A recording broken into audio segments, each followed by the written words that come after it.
Just when you thought the Sheaffer range of touchdown pens could not get more confusing.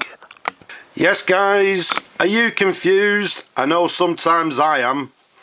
What we have here for you today is, well, nice and simply, this is a Sheaffer Imperial Touchdown fountain pen, better known as the model AS9. This pen, I would say, is from, well, I'd say the early 1960s. Now, as we said, it's the Sheaffer Imperial Touchdown. Now, some people, especially the Sheaffer pen people, will look at this pen and say, that's not a Sheaffer Imperial. Yes, it is. And as we said, the Sheaffer Imperial and the Touchdown range can be very, very confusing. They made them in different colours. There was different trim to the pens. There was slightly different designs to the pens. So yes, it can be very, very confusing. Now, the thing about this particular pen, I would say it's unusual. I wouldn't say it's a rare pen, but, well, let's leave it at rather unusual, because, as I said, some people look at it and say that's not a Sheaffer Imperial. Yes, it is. It's the AS9 Sheaffer Imperial Touchdown fountain pen. Now, to give you an idea, the Imperials, they brought them out in, again, lots of different models. Now, this one here is what we term as a Sheaffer Imperial Mark 1. And if you look at this particular one, let's just show you the nib. What we've actually got on this particular one is what they term as a style point nib. You'll notice the cap on this particular one is just simply a push on, push off cap. This is a touchdown pen also, but we're not concentrating on that. Now, first of all, the size of this particular pen from the top of the cap to the bottom of the barrel, 136mm capped. Around the diameter, around about 11mm in diameter for the cap. You'll notice this one doesn't have the white dot. It's got gold filled trim. You can see it's got this 1/4 inch gold band to the bottom of the cap there. And if we show you the clip there, you can see the clip has got Sheaffer on the clip itself there. Very recognisable. Again, very, very confusing. Some of them had a white dot, some of them didn't. This particular one, as you can see, actually the cap actually unscrews. So the confusion being is that some Imperials had the push on, push off cap. This one, as we said, is a screw on, screw off cap. Now, let's show you the nib on this particular, well, first of all, let's show you the section. Now, again, one thing some of you people may notice, on most of the Imperials, they had a grippable, it had little ridges to the section, which was what they made, well, it was made for making it nice and comfortable to grip. This one doesn't have it. It's got a nice smooth section to the top of the barrel there. Now, if you look at the nib on this pen here, it's what we term as a cylindrical gold nib. They term this as the short Triumph nib. And let's keep it nice and there we go. Hopefully you can see it. You can see it's a Sheaffer made in Australia. So the pen and the nib is made in Australia. Let's turn it over. You can see this is what we term as the short cylindrical nib. Now again, with these particular pens, especially the Imperials, a lot of you will know them to have the sort of diamond inlaid nibs. As you can see, this one doesn't. So whereas you people will look at it and say, no, it's not got the sort of inlaid diamond nib, as we said, this is still an Imperial fountain pen. Now, another thing about this particular nib, just to confuse matters, they actually use this nib on numerous other models. They used it on the cartridge models. They used it on one what they term as the Target, a model they call the Stylist. They also used it, I believe, on the late Imperials and even the Triumph fountain pens as well. So again, very, very confusing. Again, as far as the Imperials are concerned, as we've just shown you, we've shown you the Mark 1.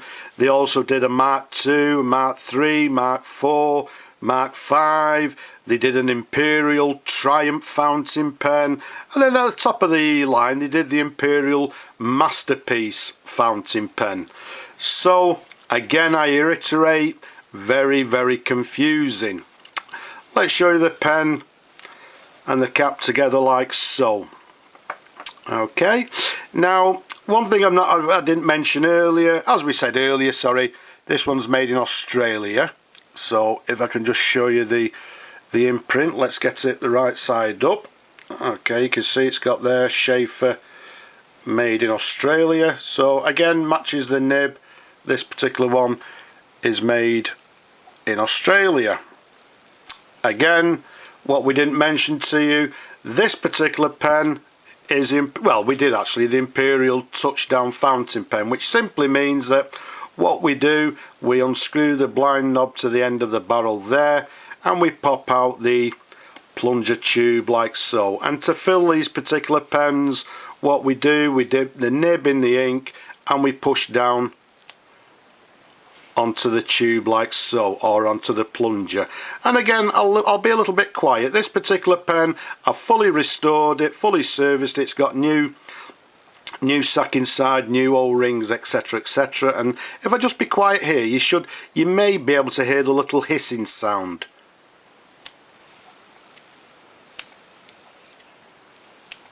Okay, so I'm hoping you could hear that. Now, again, we've fully restored it, so okay, for you people, it's as good as time as any to test the pen.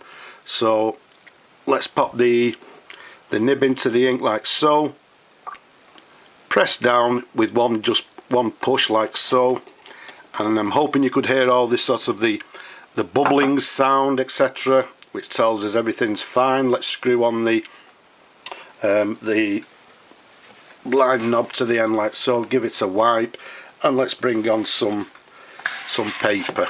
So what we have here, as we said earlier, is a Sheaffer. This one is the Imperial,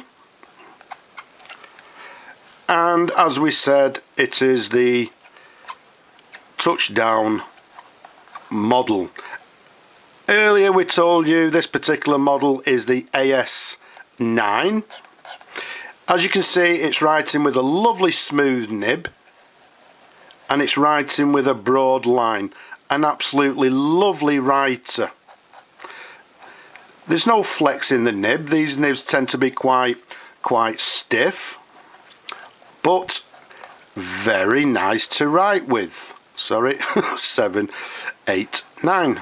A lovely, lovely writer. As we said, we're dating the pen around about the 1960. Or I should say the early 1960s. So there you can see a lovely example of this writing with a lovely broad and very, very smooth line as well. A lovely, lovely writer. So let's screw the cap back on. So as we said, a lot of you people will look at this pen and say, well, that's not a Sheaffer Imperial. Yes, it is. It's the Imperial Touchdown, the AS9, again with a cylindrical nib. They made the Imperial in lots of different models, too many to mention. That is why it gets very, very confusing when people look at these pens, or they have their own pen and they're trying to identify their own pens. Incidentally, this particular model came in this gorgeous classic black colour. They also brought them or launched this particular model in burgundy, blue, and what they termed as a sage green colour. So, well, if you're not confused, maybe you're even more confused now. Hopefully not, but it was just to show you that, as I said, the Sheaffer Imperial Touchdowns came in lots of different variations. So what you need to do to try and identify your own pen is to go online, do a lot of searching, and hopefully what you'll do is find your particular model. But this one, as I say, it's quite unusual. Is it rare or not? I don't think it's rare as such, but I'll just say it is unusual because of well, because of the models and the different sort of trim, the fact that it's, as we said earlier, it's got a screw on cap, etc., the nib. So all the different traits or all the different trim makes it that little bit unusual. So I hope you've enjoyed looking at this particular pen. I hope it's not confused you people even more. Don't forget, I've got loads more videos on my YouTube channel. Don't be shy, go and take a look, and don't be shy, leave a comment, but mainly don't forget to subscribe. But for now, I'll just say ta-da now.